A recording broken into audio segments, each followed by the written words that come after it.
All right, so here's the deal. I talk to people every single day who think Seattle is the obvious choice. They're looking for tech jobs, they want to be in the Pacific Northwest, they see Seattle, and that's where they want to be. And I get it. Seattle's got the vibe, it's got the culture, it's got the coffee, but here's what nobody's talking about. And this is where money math gets really interesting. Kirkland is sitting right here next to 520, and it's literally winning without the Seattle tax situation. I'm gonna walk you through the 520 question because it changes everything if you're making over 100 grand a year. And spoiler alert, it's not just about the money, it's about the quality of life, so stick with me. First things first, if you're in Seattle making serious money, you've got layers of taxes hitting you that people don't even think about. Let me break this down because the numbers are wild.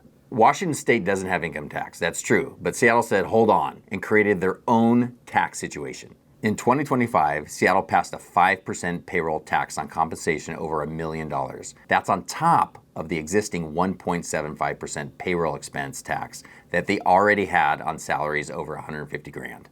So let me paint a picture. So if you're a $1.5 million earner, and I know that's a lot, let's say you're in tech, you got some equity, you're crushing it, you're looking at that 5% hitting the $500,000 over the $1 million mark. That's $25,000 right there, gone. And that's in addition to whatever state capital gains taxes apply. Then there's Washington State's capital gains tax. Since January of 25, if you sell your property or realize gains over $1 million, you're paying almost 10% on the excess over $1 million. 7% up to $1 million, then 9.9% after. That's not theoretical, that's real money when you're selling your home or a business. Here's what kills me. Most people moving to Seattle from California or the East Coast are escaping income taxes. They think Washington is a tax haven, but then they get blindsided by Seattle's payroll tax, the capital gains tax, and suddenly they're asking, wait, what's the advantage again? In Kirkland, you get the same state capital gain tax rules, but you completely avoid Seattle's 5% payroll tax on high earners. You avoid that second layer of taxation. For somebody making $1.5 million a year, that's 25 to 30 grand annually that stays in your pocket.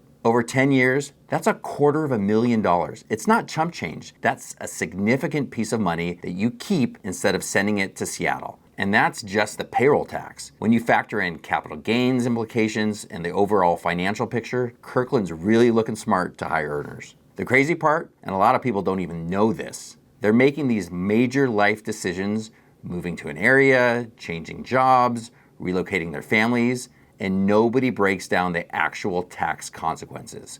It just happens, and then it's too late to go back. Here's where people get it twisted. They think living in Kirkland means commuting, and that's wrong.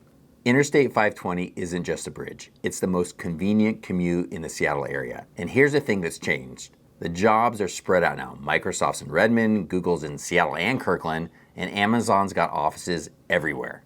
The big tech money isn't exclusively in Seattle anymore. It's in Bellevue, it's in Redmond, and it's all over the Eastside. And if you're Kirkland based, you're in the middle of it. You've got 520 access that gets you to downtown Seattle in 15 minutes when traffic's normal. You can get to Bellevue in 10 minutes. Redmond, that's literally across the bridge. The reverse commute exists, and that's a real thing. Most people are going east in the morning, west at night. You're sitting comfortable. Plus, Kirkland's got toll lanes on 520. If you're doing a lot of commuting, you can just pay for the express lanes and save serious time. Or you can just take the regular lanes as it moves. You've got options. But here's what I actually love about this. You don't have to commute every day. You can work remote, you hit the office 2 or 3 times a week, and you're right there. Close enough to make it work, far enough away that you've got some actual separation from downtown Seattle's intensity. And that's a real win. Kirkland's got the perfect sweet spot. You're not driving in an hour anywhere. You're not stuck in the city gridlock every single day. You're 10 to 20 minutes from whatever you need, depending on where the job is. And if it's a remote situation, even better. You're just in a way better place to live, and traffic-wise, you're actually flowing backwards from where everybody else is going. The East Side is booming right now. The jobs are there, the infrastructure's there, and Kirkland puts you right in the middle of it all without the Seattle density and stress. Now, I'm not going to tell you that Kirkland's cheaper than Seattle. The real estate numbers are similar. Both are expensive. Kirkland's median home price is right around where Seattle's is. Maybe slight variations depending on the neighborhood. So you're not getting a huge price break, and that's being honest. But here's what you do get. Waterfront living that's actually accessible. I'm talking Marina Park. Downtown Kirkland is legitimately walkable. You can walk out of your house, grab a coffee, walk along the water, hit a restaurant, and you don't need a car. You're on Lake Washington. You're watching sailboats, you're living near one of the most beautiful bodies of water in the entire country. In Seattle, you're paying for density, the urban experience, the nightlife, the restaurant scene. In Kirkland, you're paying for the lakefront lifestyle, the outdoor access, and the calm. That's a completely different value position. It's not better or worse, it's just different. And for a lot of people, especially people in tech who are grinding hard, that calm is worth a lot. And here's the thing, 520 means you're not isolated. You can be in downtown Seattle in just 15 minutes if you want to go to a concert, grab dinner, or catch a game. You get the best of both. You get the waterfront community feel without Seattle's cost of living, plus the commute headache and the density and the stress. Schools are strong in Kirkland. Parks are incredible, and I'm talking about a great trail system, waterfront access, and green space. The Parks Department in Kirkland is legit. There's no part of Seattle proper that gives you the combination of I'm 5 minutes from the water, 5 minutes from the parks, and I can reach tech jobs around the city in just 10 or 15 minutes. That matters, especially if you've got a family and if you care about the quality of life outside of work. And most people at this income level we're talking about do care. Here's how I think about it. I'm gonna break this down by income level because the math changes depending on that. If you're making under 200 grand a year, the tax difference between Seattle and Kirkland is minimal. You're not hitting the high earner payroll taxes. Your decision should be lifestyle based. Where you want to live, what vibe speaks to you, pick the place that you actually like. The tax difference isn't moving the needle at this price point. If you're making somewhere between 200 grand and $1 million, now we're talking. You're hitting that payroll tax in Seattle. The 1.75% tax on earnings over 150 grand starts adding up. Kirkland starts looking really good. You save 1.75% on every dollar over 150K. Do the math. For someone making 500K, that's over $5,200 a year just from avoiding that one tax. For someone making $1 million, it's over 13 grand a year. That's real money. Not life-changing on its own, but it's real. If you're making over $1 million, you need to do the math. Seriously, if you're $1.5 million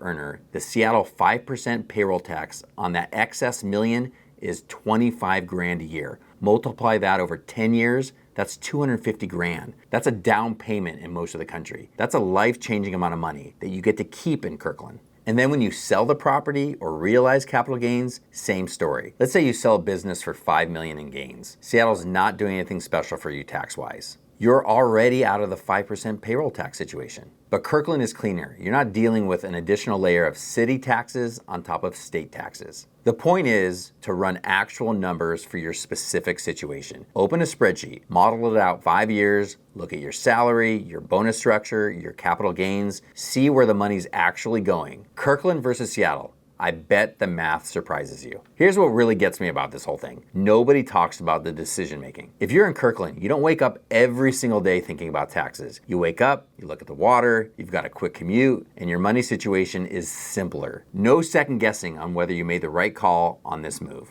In Seattle, especially at higher income levels, there's the consistent low-level frustration about taxes.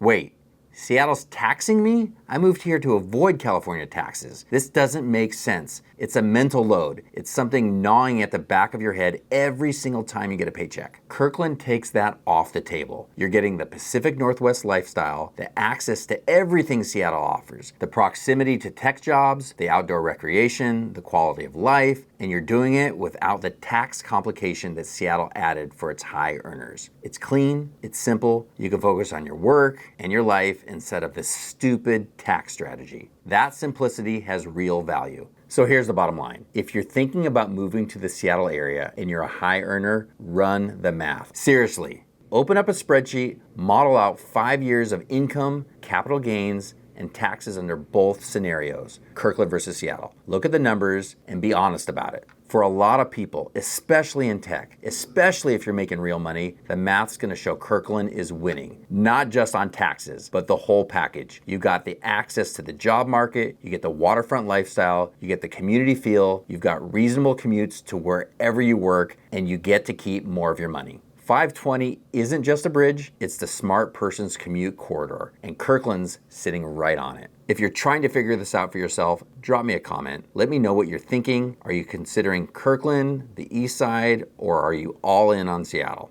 Are you thinking about this right now? I want to hear what's driving your decision. What matters most to you? The money, the lifestyle, the community, the commute? Let's talk about it. And if this helped you think about your move differently, hit that subscribe button. I'm doing content on Seattle real estate, lifestyle decisions, and how to actually think about these big moves. This is the kind of stuff that actually moves the needle in your life. It affects your financial future, it affects your quality of life, and it deserves real analysis. All right, that's it. Thanks for watching. See you in the next one.